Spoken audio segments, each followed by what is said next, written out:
Guys, welcome back to another episode of the Fitness and Lifestyle Podcast. Today is going to be a solo episode with the help of my producer here in at Pivotal Conversations. I'm going to be running through 10 questions around personal development. The questions will kind of vary based off personal questions, some stuff around business, and I'm going to try and tie in the answers in a way that gives you guys a really clear understanding of how I've kind of experienced my own growth in this whole world of self-improvement. But more importantly, how you guys can implement these into your own life, right? I really do enjoy these solo episodes, and I thought today might be a good opportunity to give you some real life examples of how a lot of these concepts I talk about on the show actually play out. So hope you guys enjoy it. If you do, we'd love for you to take a screenshot of this episode, share it on your social media, send a link to a friend or someone that you care about. And of course, if you have not subscribed to the show already, please do. We have, I think this is episode 586. So there is so much content for you guys to consume. There is definitely something there for absolutely everyone. So let's dive in. What's the limiting belief that held you back the most, and how did you reframe it to move forward? So when I first got introduced to limiting belief work, I think at this point I had probably already moved through my biggest limiting belief without even understanding the whole concept around, I guess recognizing some of these subconscious patterns that we have.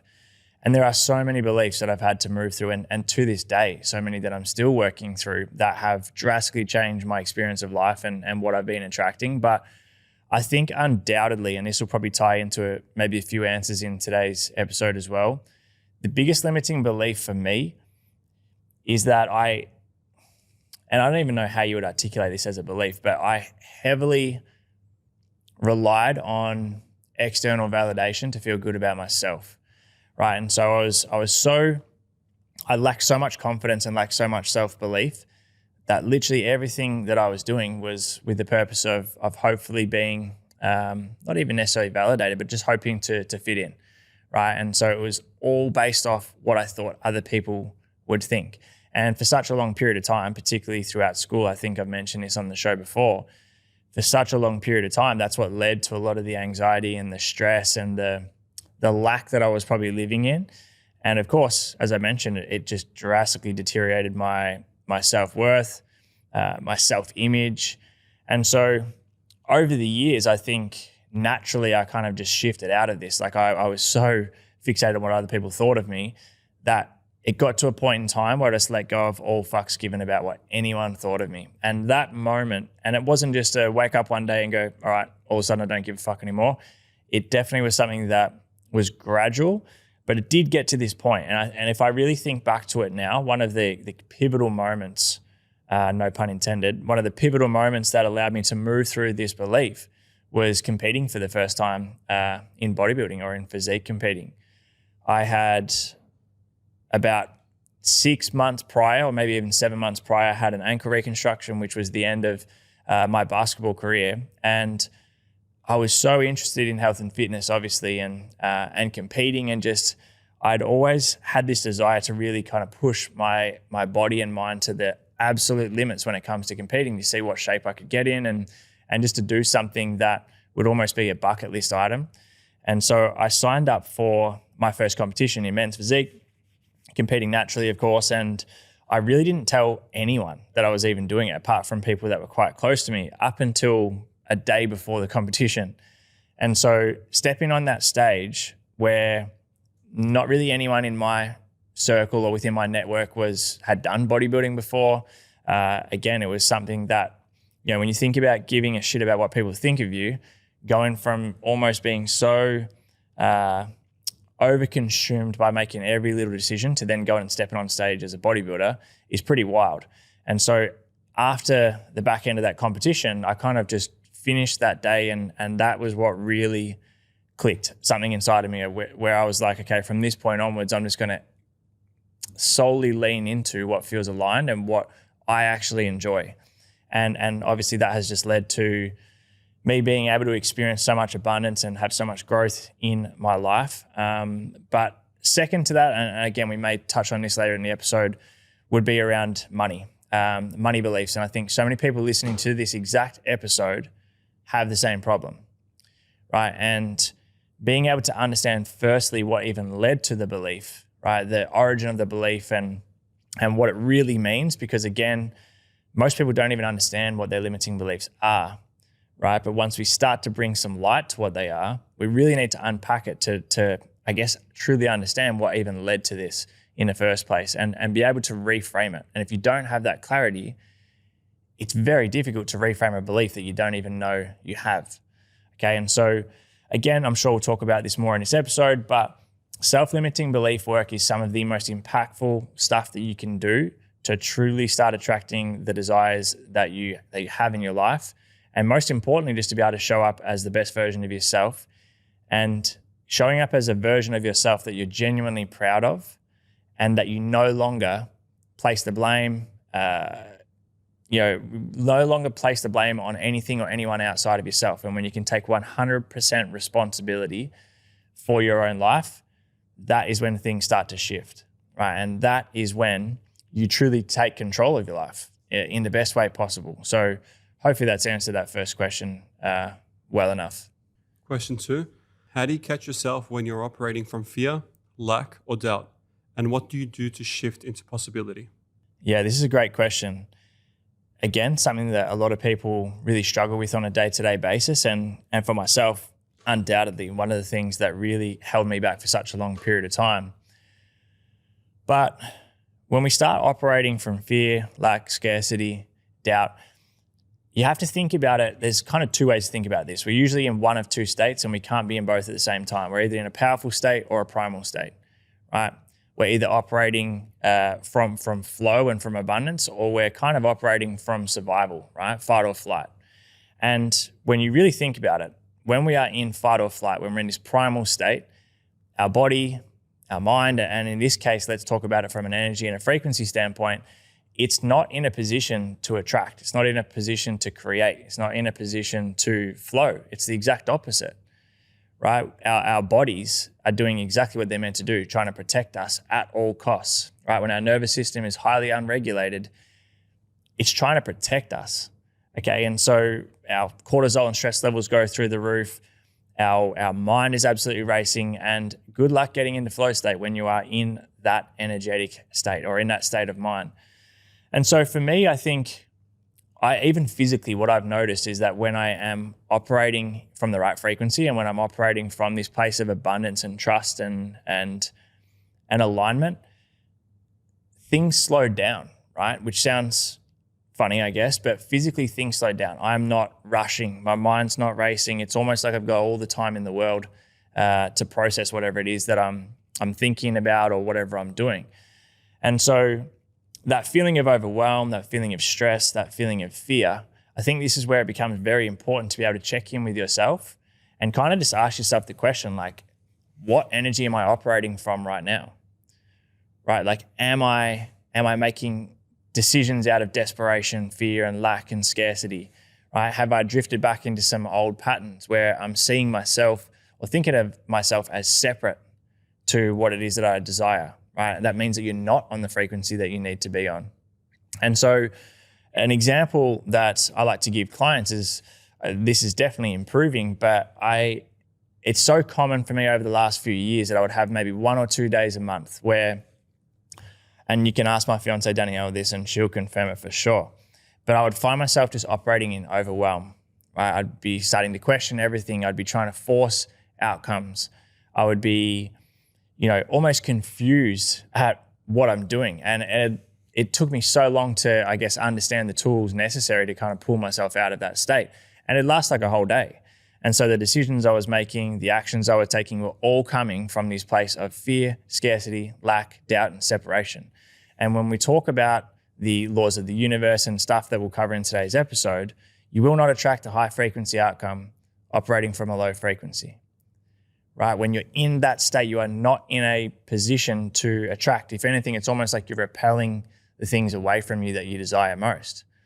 And so we look at it as if like, oh, well, this makes sense. I don't have this. I want this. I'm going to go out and do what I need to do to get it. Now, there are elements of that are true, but we almost want to kind of merge both of those worlds, like the spiritual world and kind of more of the masculine, tangible world together at the same time, where we need to take the actions that are aligned with the version of ourselves that already has the outcome. We do need to do the work. I've talked about this on the podcast before. Manifesting in the law of attraction, there's so many misconceptions, as if you just fucking write down what you want, close your eyes, cross your fingers, and fucking hope for the best. That is not what it is, right? But we also cannot be forcing the outcomes. We need to start operating from the goal, right? Operating as the future self. And that obviously requires you to do the work. But the way I like to look at this, and this gives you a good insight into what's happening when you're operating from that state of overwhelm, fear, lack, scarcity, doubt, separation. Imagine, I'm going to give you two examples, right? The first one is a relationship example. Let's say you have two people who are interested in each other, right? There's been some form of connection, operating from a similar frequency. There's a bit of chemistry there. Now, one of those people decide that they really want the relationship. And so they start messaging them like 1,000 times a day. They're calling them every hour, showing up at their work. The other person's going to be like, what the fuck is this? No, thank you. And you've just repelled this person away from you completely. We tend to do that a lot, not necessarily in relationships, hopefully. We tend to do that a lot with the things that we want, right? You're actually repelling it away from you. And the example I gave in a coaching call the other day, I was talking about Russ, our Kelpie. Like, I love Russ so much. Hopefully he loves me. And I asked a client, I said, what do you think would happen? What would Russ do if I started chasing him? And their answer was pretty simple. He'd start running away. And he's not running away because he doesn't like me. He's not running away because he doesn't want to live with me anymore. He's not running away because he doesn't love me. He's running away because I'm chasing him. Right now, if I just walk in the door and just do what I need to do and just exist and not try and make him play with me and not try and chase him, he's going to just follow me around the whole house everywhere. He's going to come sit with me. He's going to do what he normally does. But when you feel like you're rushing, right, when you feel like you're lacking something, what we focus on is what we attract more of, right? So in that exact instance, you are operating from a frequency of lack, fear, and scarcity, and that is all you're going to attract. And so this kind of brings us to the point, and I did a whole episode on this a few weeks back. The being is more important than the doing. And so you need to change your state first before you worry about what you need to do. And that's why it's so incredibly important to be, quite aware of what your energetic state is and what frequency you're operating from. Because if the barrier to entry, right, if working hard led to you having what you want, then everyone in the world who works hard would have exactly what they want. But it's just not the case. Right? If it was that simple, then you would just figure out what you need to do, go out and do the work, and you would attract and receive everything. Right? But if you're doing that from a place of scarcity and fear, operating from the exact opposite frequency, you will not attract the outcome that you're saying that you want. Question 3. What daily anchors or habits have made the biggest difference in your personal growth? Okay, so I really like this question. Obviously, in the world of personal development, health and fitness, there's so much conversation and there's so much content around morning routines and certain habits and whatnot. I'm not going to sugarcoat it. There's not like this just one size fits all that you just have to do this shit in order for things to work. If it was that easy, again, everyone would be doing it. In saying that though, as much as the word anchors suggests, much like a boat, if you don't put the anchor down, the boat is going to drift. And so when you mix the two worlds of these daily non-negotiable habits that we can use as anchors and what should be, or these habits should be in alignment with your standards, right? And essentially maybe boundaries as well. But these standards and daily non-negotiables kind of form our anchors. And the reason why we want and need these anchors is because it allows you to be intentional about how you show up and who you show up as, right? And the energy that you're essentially operating from, which again is going to determine what it is that you do and don't attract into your reality. So the ones that have been the most beneficial and effective for me, these have changed a bit over the years. And again, I'm not saying that you have to do this in order to see growth or success. This is just what works for me. And I've probably mentioned them a million times on the show before, but I think this is a very important conversation to have. So if we before we even get to the morning anchors, I think outside of that, I heavily rely on what my standards are that are in alignment with the version of myself I know I need to be. And so obviously from the world of health and fitness, it's pretty simple. I make sure that I'm pretty close to my calorie targets daily, if not nail them. hit an adequate amount of protein every single day. I aim to drink X amount of water each day, which is usually 3 liters for me. There's some priorities around sleep, which I'm gradually getting better at because that was something that I definitely neglected for a long time. But in the morning, first thing out of bed, the first thing I do is go and take a shower and then finish on complete cold. Every now and then I'll do a cold plunge or whatever if I have access to one. But the purpose of this cold shower, yes, there are, questionably, there's benefits to cold water exposure, obviously, but it's not even about the fact that it's cold water. Well, it is, but it's not the physical benefit as to why I do it. To me, I do that cold shower because I'm 99% of the time don't want to do it, right? And so it's something difficult. First thing in the morning, and it'll instantly change your state. And so when we talk about frequency, it doesn't matter how I feel when I wake up. It doesn't matter what's on my mind, how I slept. I know that by the time I get out, my state is going to be changed. And so I've now kind of shifted or elevated my frequency, but 2, I've just followed through with what I said I was going to do, right? And it's discipline, and discipline is like a muscle. You need to build on it. And by me skipping out on that cold shower, it's just as effective, just in the exact fucking opposite direction. Me skipping that cold shower now makes it easier for me to skip out on something else later in the day or later in the week.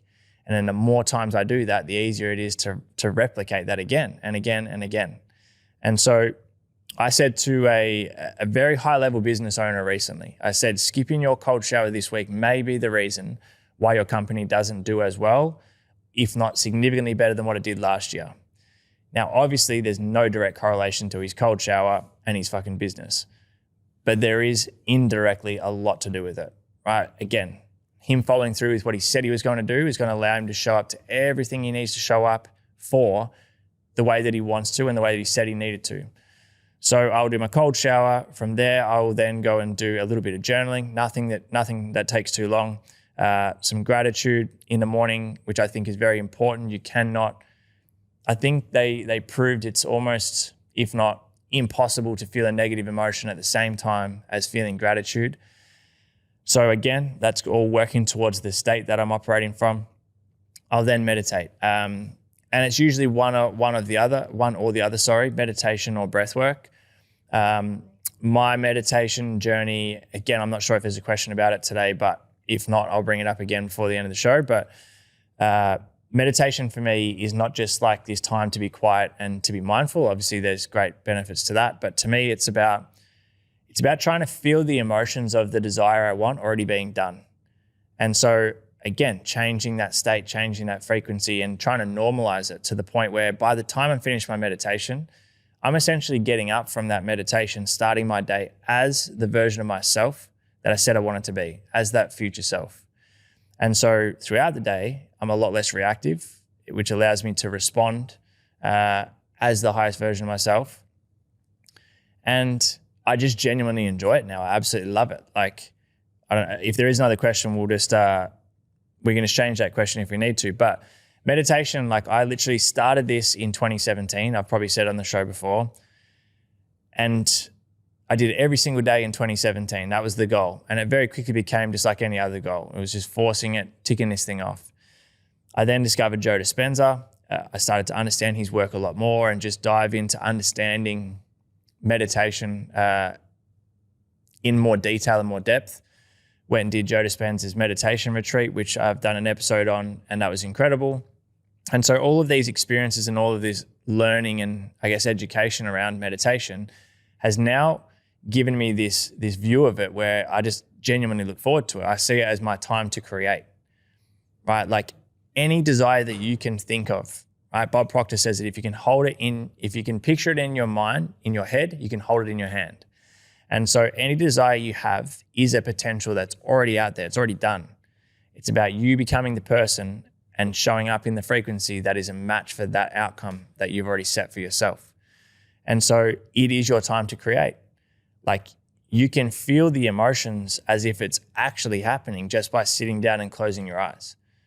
And the brain and the body don't know the difference between a thought and reality. That's why when you have a really shit dream, you wake up and you fucking spend 5 minutes trying to figure out whether it's actually happened or not. And so we can use that to our advantage to the point where before you've done a single thing for your day, you already feel like you are aligned with the version of yourself you need to be. And so that the way that you show up to everything that day, ideally, as long as you stay conscious to that frequency, is going to be right where you need to be. So I guess to answer the question, very long answer, cold shower or cold plunge, some form of journaling, and then meditation or breath work. I love breath work. I do see it as more of a tool. Obviously, it's great to release suppressed energy and emotion and whatnot. So there will be some days where I replace the meditation with that, and some days where I just do them both together. But that has evolved. I don't think your morning routine should take a significantly long period of time. There's days where I'll meditate longer than others. There's some days where I might meditate for like 10 minutes. But it should be something you look forward to and something that you can show up and do every day. And again, those anchors mean that no matter where the fuck you are, doesn't matter what the weather is, how you slept, none of that shit matters.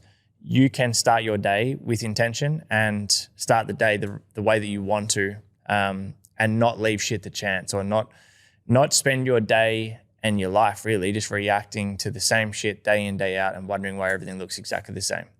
What was the turning point where you decided to go all in on your personal development journey? So I would say that turning point for me, there's two moments that really stand out.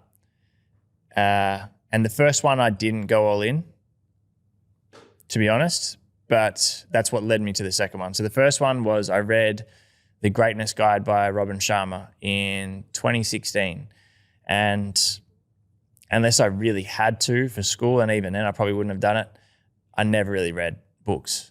Definitely not by choice. But this one, I got it as a gift for Christmas, I believe, from someone. And I started reading it and literally just didn't put it down until I finished it. And that's what really lit something inside of me to, I guess, my first experience or first exposure to self-improvement and personal development. And that's when I really wanted or started to have the desire to actually learn more. And as I said, it kind of lit something inside of me that just got me curious. And I think that it's a great word for all of this. It's like, just get curious. Like, start asking more questions about yourself, start asking more questions about why things are the way they are, and how you can, and what role you're playing in your reality. Because again, you're responsible for all of it.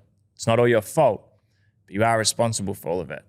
And so on the topic, or staying on the topic of taking responsibility, it was probably, I want to say around 2017, about a year later, where there was a number of things that I guess you could say I was avoiding, I guess you could say I was avoiding a certain few things, but at the same time, just burning the candle at both ends.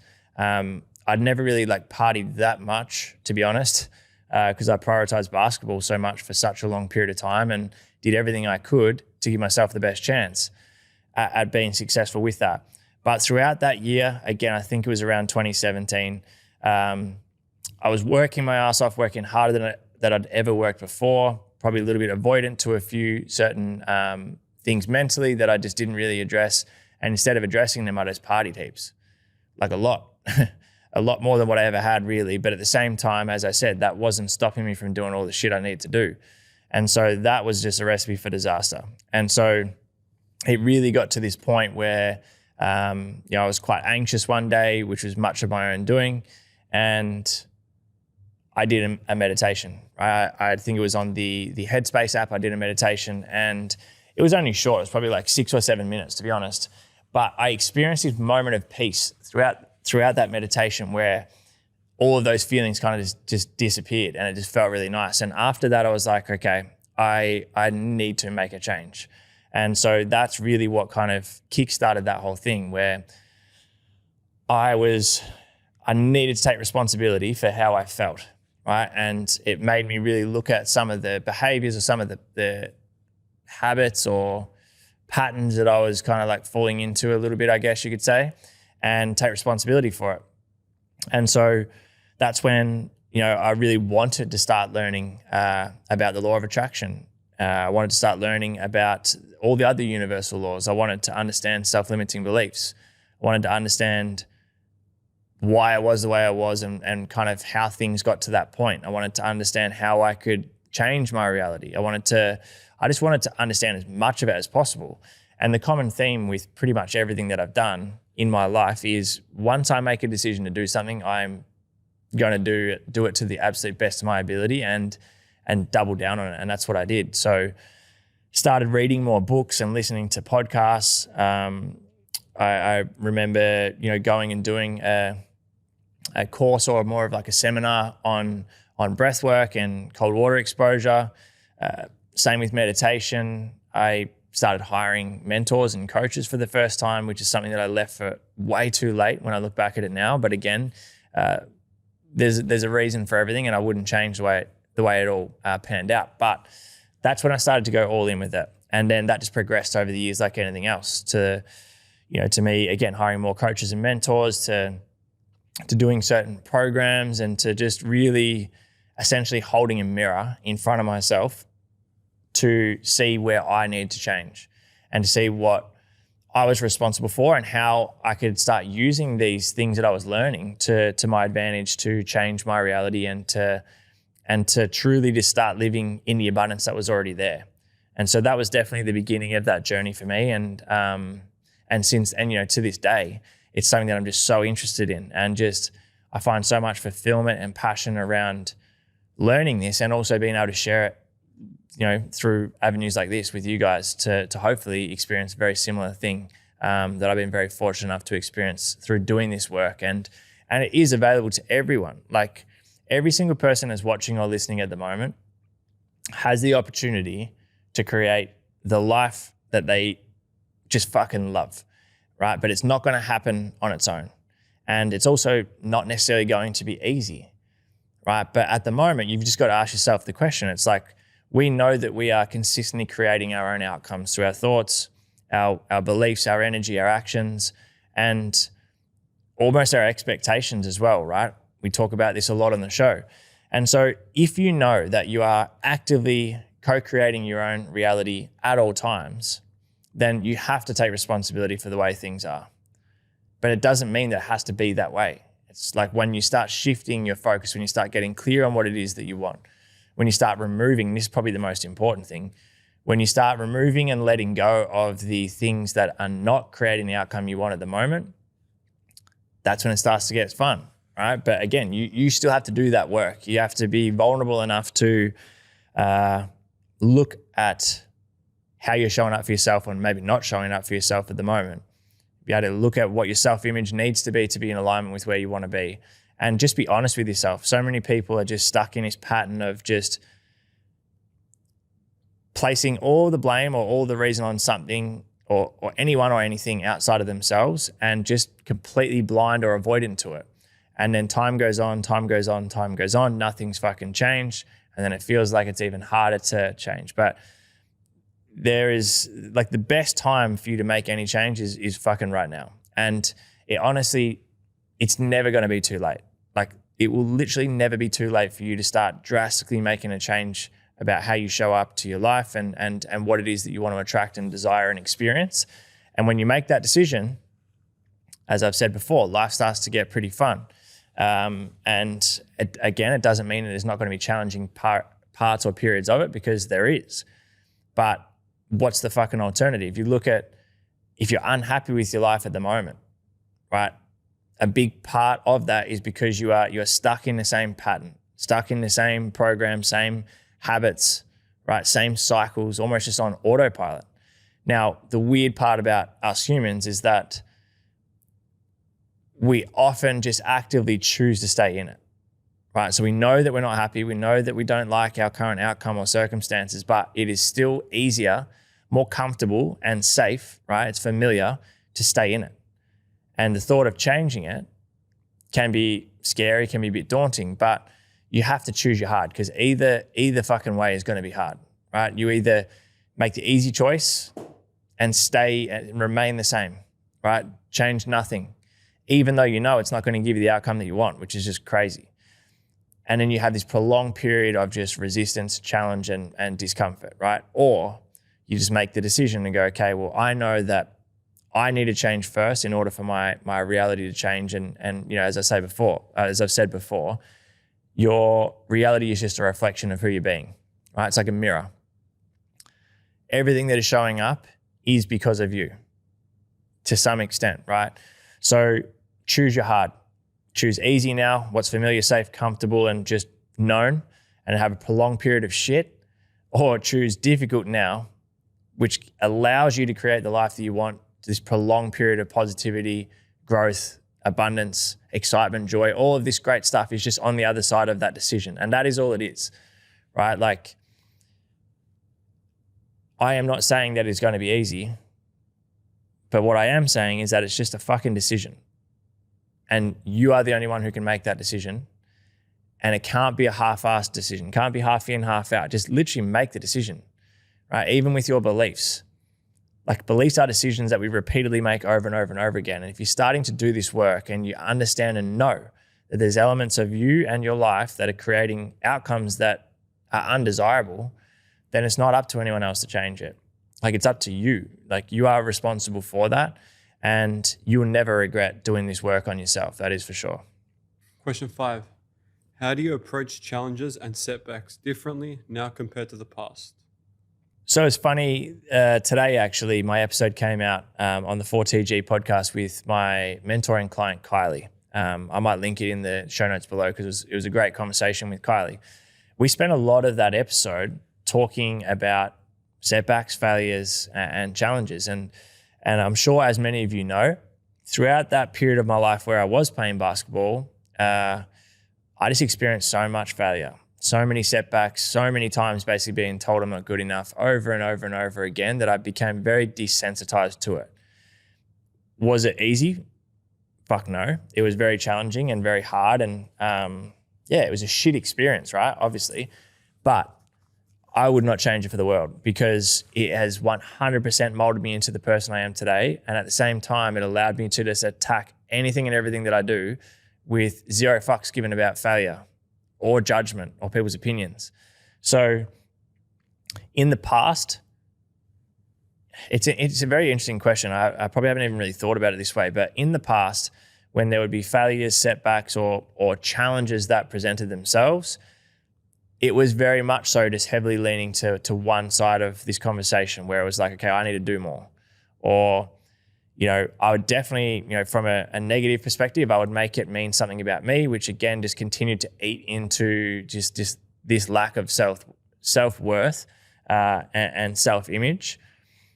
But I just kept pushing. I don't know why. I don't know what it was. My parents are the best. I'm so fucking grateful and lucky to have my mum and dad, but they were never like pushy, as in like, oh, you have to do this, or like if something didn't work out, they always just allowed me to approach it the way that I wanted to. And so I don't understand where this really come from, to be honest, but I just had this like relentless resilience around just being told something I wasn't good enough, or being told, failing or having these setbacks. And it was like, okay, that is going to do absolutely nothing to how I show up to this. All it's going to do is just make me approach it even more so, right? And so I was almost trying to prove this point of like, I'm not going to give up. Nothing you say or do is going to change how I keep showing up. And it was just very resilient, which is obviously a great thing. And as I said, as challenging and tough as that period was, I would not change it at all, because one of the best things that's happened for me. Now, if we look at it today, I still think obviously the resilience and whatnot won't go away. That's just how I approach everything. However, it's probably more so if you take it a step further back, it's not even looking at it as a problem, right? Like if you are able to almost approach your life as if nothing goes wrong, it just is, it changes the way you look at these things. So now, and I talk about this in the mental wealth mastery community a lot in our group coaching calls, when there is a challenge or a problem that presents itself, you have to look at it as an opportunity, right? It's like, what is this trying to teach me? What is this showing me? What can I take from this? And I've said this before on the show, but I think such a great analogy to use. And even before I get to that, I know I'm kind of going all over the place here, but I've said so many times on the show that if you are not doing something in the moment based off of fear of failure, the thing that's going to allow you to take action is realizing that the reality you're living is already the worst case scenario, right? If you're not doing something because of a fear of failure, then you're in the same position that you're going to be even if it does fail. So that's already happened. So the only thing that can come from it is positive and growth. Right now, I've used this analogy around a PlayStation game before. When you start any game, right, PlayStation, computer, whatever, there's levels to this game. And each level, there's usually a mission that you need to, or a challenge you need to pass. Now, there's a good reason why you don't start on the last level, because you don't have the tools, the confidence necessary to move through that and to be successful with it. So you get to the end of the first level, there's going to be a challenge or a mission. If you don't pass it, it's not game over. You just go back to the start, or you go back and you get another chance to show up and show that you are ready for what's next. And so when you can show that you're able to move through this challenge or opportunity, you're presented with the next level. And so this continues to repeat itself. The higher the level goes, the more challenging the challenge or the mission is. That's how it's meant to be. But as you progress, you now have the tools, you have the confidence, right? You have the belief and ideally the resilience to be able to move through that opportunity and challenge in a way that is going to show that you're ready for what's next. And so as much as I'm using the analogy of a PlayStation game, this is quite literally just life in general. And this is how you need to think of it. Like our thoughts, our actions, our energy is us communicating with the universe, right? It's almost like if you imagine it like a satellite, and we've got this frequency, which is us, and everything we put out is communicating with this satellite. And so if this opportunity or challenge arises and I cannot, send this frequency to show that I am ready for what is next and that I can't hold this level of resistance or challenge, then why the fuck would the universe give it to me? Like, why would I be presented with something that the universe knows that I can't handle? And so it is very different the way I look at it these days, where when something presents itself, it's not going wrong. It's not bad. It's just, okay, this just is what it is. How can I move through this and show the universe that I'm ready for what's next? How can I show myself that I'm ready for what's next? And so instead of looking at it as this negative thing where it's like, oh, you go into contraction, this low frequency, oh, this, poor me, fuck that. Like, look at it and go, okay, well, what is this trying to show me? Who do I need to become, or who do I need to be able to move through this resistance or this challenge, and what's on the other side of it, right? Any form of change, you have to understand, is going to involve resistance. It's going to involve discomfort. It's going to involve an unfamiliar feeling and uncertainty. They're not bad things. They are essential ingredients for change.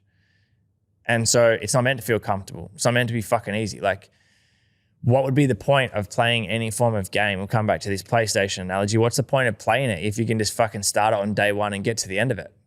Like, defeats the purpose, right? And that's why most people don't get to the end of the game. Not because they can't. It's because when they have this challenge or this opportunity to show that they're ready for what's next, and they can't at that period of time, make it mean something about themselves, right? They don't show up again and they just give up. And so 99% of the time, if you just continue to show up, no matter what challenge or opportunity is presented in front of you, right? And I refer to these often as a ticket for growth. Like, be grateful for it. You have been given this ticket for growth that is now right in front of you, which gives you access to what you said you wanted. It's meant to be challenging, much like the gym. If you go into the gym and if the same weight for the same rep, same exercise, same session every fucking time you go, your body's not going to change. It just won't. There's no reason for it to change. The way that it changes is through progressive overload, right? And progressive overload is a challenge. It's providing your body with a stimulus that it needs to adapt to because it hasn't adapted to it before. And that adaptation is what leads to lean muscle tissue growth. That's what leads to you progressing and evolving and growing. And it's much the same with what we're talking about here, just in life in general. So it's not about not ever having certain things not go your way. And look, in actual fact, I know this has got nothing to do with the question, but I said this to a client the other day, a client of mine who has young kids, and we were talking about competition in sport. And in my opinion, like, there is zero benefit to making everyone feel like they are a winner at all times. It might be, I don't know, this might be a little bit controversial, I don't know. There's zero benefit to basically allowing kids to believe that every single thing they do, they're good at, right? Or every single sport they compete in, that they're a winner, because it's just not true. It's not reality. And at some point in time, they are going to be told that they didn't win. They're going to be told that they're not quite good enough just yet. And if you've never experienced any form of setback or challenge or resistance, then how the fuck are you meant to deal with that? And so, in my opinion, at the time, did I enjoy getting cut from teams? Did I enjoy being told I'm not good enough over and over again? No, obviously not. But when I look at it now, it is one of, if not the biggest reason as to why I've been able to see success and growth and abundance in other things, because I had to understand how to navigate through it. So you should not be trying to, now at the same time, I'm not saying everyone should go out and just fucking fail. Obviously, do your best to see success in everything that you do. You don't want to fail, but it shouldn't be avoided, and it's not a bad thing. Like, as cliche as it is, every successful person has failed so fucking much more than you ever will, which is exactly why they're in the position that they're in, right? They didn't just pack up their shit and go home and start cracking the sides because it didn't work out. They had to adapt and evolve in order to show that they're ready for what's next and to be presented with that opportunity. So setbacks, failures, challenges, they are just opportunities. And you asked for these opportunities too. That's the important thing. Like, you asked to create this incredible life, and you have to know that it doesn't just fucking happen like that. Like, there is an admission pass, right? And your admission to that next level is by being able to adapt, grow, evolve, and be resilient when shit doesn't go your way. Question 6, what role has self-image played in creating your own external reality? This is a really good question, and I want to be mindful of, I don't want to take up 2 hours of your time. So I'll try and answer these a little quicker. But self-image is everything. Like, your results, what you attract, the things that you desire, the things you attract into your life and into your reality are a direct reflection, as I've said, of your energy, of your vibration, of your actions, your habits, your beliefs, but also your self-image, right? So an extremely important or effective tool or exercise that you guys can kind of lean into is starting to look at what your desires are, where you really want to be. Like, what is the outcome that we're trying to embody today? You're trying to embody that future self. Your self-image has to align with that. Now, as your life goes on, I've used this example before where people hold on to parts of the old self because it's almost like you have to let go of it and say goodbye to it, but it's not a bad thing. By letting go of parts of the old self, you're creating space and room for the new self to fall into place. And it's not that we're saying goodbye to the old self-image or certain elements of it because it's a bad thing, right? That part of you was probably perfect for that stage of your life. But as time goes on, you're not meant to remain the same. The example I use is like, imagine how weird it's going to feel if you're in year 12 at school and you're showing up wearing your fucking year 6 uniform. Everyone would be like, what the fuck's this? And you're like, yeah, but this is my uniform. And it's like, yeah, it was your uniform, but it shouldn't be your uniform now. And so as you evolve, so does your self-image. And so an exercise that everyone can do after watching or listening to this is get clear, like, what does your self-image have to be at the moment to align with what you're saying that you want and who you want to be? And a really helpful bit of advice just quickly here is that by letting go of parts of the old self-image, you're not losing anything, you're gaining everything. Right? You are gaining something by letting go of parts of the old self that no longer serve you, right? And that is the whole point of life, right? Is to evolve. And so get clear on what your self-image is, because that's the underlying expectation, right? That's almost like the foundation of all of this shit. Like, I can say I want X, Y, and Z, but if my self-image does not align with that, then it's not going to happen. Question 7, how do you embody the future version of yourself before the results show up in reality? So this conversation is obviously all around frequency and embodiment. And this is one of the most impactful and pivotal parts of personal development, in my opinion. What we need to understand is that what we react to is what we create, what we recreate. And so if we are showing up to our current reality and we're just reacting to how things are at the moment, that is what we're creating. So we're recreating the same outcome, the same reality over and over again. And this is essentially what a lot of people do their whole entire life. So when we talk about the embodiment and the frequency, right? There's this saying that goes something like, you cannot attract something that you don't already have, right? And what that means, you cannot attract an outcome if you don't already have the vibrational match to already being it. So it's, you don't attract what you want, you attract who you are, like what you are a match for, right? And who you're being. So the embodiment piece, this is where anyone and everyone can do this and should do this. What is your desire? Where do you ultimately want to be in your life, and what's the reality that you want to attract? Now ask yourself the question, who would I need to be in order for that to be normal? Right? If this outcome had already happened, what would be different about who I'm being? Not what I'm doing. There's got to be elements of what you're doing, but who you are being. The embodiment in every way, shape, or form. Now, when I started offering personal development as a service in my coaching business, I ran a 4-week mastermind. I promoted it for a month and I had 0 signups. 0 signups. And so I put out a post on Instagram and I said, look, I've had 0 signups to this thing, but watch what I do over the next 12 months and watch how I show up to everything. And then let's see where things are in 12 months' time. Now, in the space of 12 months, by the end of that next year, my income had never been any higher. I was being, hired by, people to be their mindset coach, professional athletes, business owners, founders, CEOs of companies who are doing tens, if not hundreds of millions of dollars in revenue.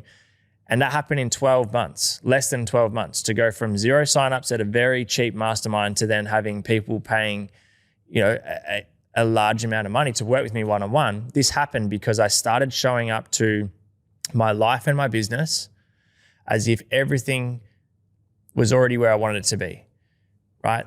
The energy I would bring to a coaching call was, this person may be on a call and they might have just paid me $100, but I'm showing up to that call as if they paid me $100,000.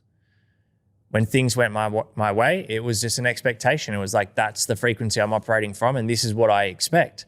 This is my baseline frequency. Like when we say the vibrational frequency, right? It's just, can you operate and feel as if it's already happened to the point where you realistically don't even need it anymore, right? Because you're already living that reality. And so whether it was around my pricing and, really having the sense of self-worth of what I knew my coaching and my outcomes were worth, and being comfortable charging an amount of money that I'd never charged before, right? Whether it was showing up to a group call where there might only be 5 people in it, but, showing up to it and delivering it as if there was 500 people in it.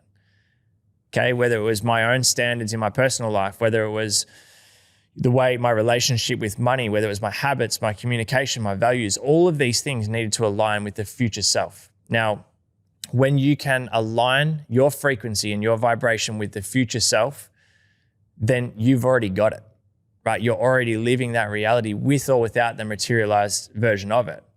And so when we think about, terms such as the metaphysical, it's like, in order for something to materialize into reality, it starts with a thought and an elevated emotion, right? That is what's creating your outcome. But most people have it backwards, where it's like, oh, I'm just reacting to this thing that happened and that's why I feel this way. Not the truth. That thing happened because of how you felt. Now, this is, if not one of the most fucking impactful parts of the stuff that I coach. The way you feel, the beliefs that you are putting your attention to, right? Your energy that you are in right now is creating what happens next. And so if I'm showing up to my business and I'm reacting to the fact that there's not many clients, I'm reacting to the fact that I'm not making as much money as I want or not having as much impact, what the fuck suggests that I'm going to start attracting all of these high frequency abundant outcomes? Doesn't make sense. So again, you're responsible for this. And this is a great question to finish this episode with, right? Because this is what will change your outcome. This is what's going to change your reality. And if you can gravitate towards this, and I'm going to link, some of the other episodes around the law of vibration and frequency in the show notes below. But embodiment is everything. It is like delusion to an extent, right? And I'm going to give you one little analogy to kind of, finish this podcast off and align it with this answer. I want you to imagine, right? Because the reason I'm saying this is because the desires you have, the abundance you want is already available to you, right? Personal development is almost a process of elimination. You need to remove the things that are in the way of you being able to experience the reality you want right now.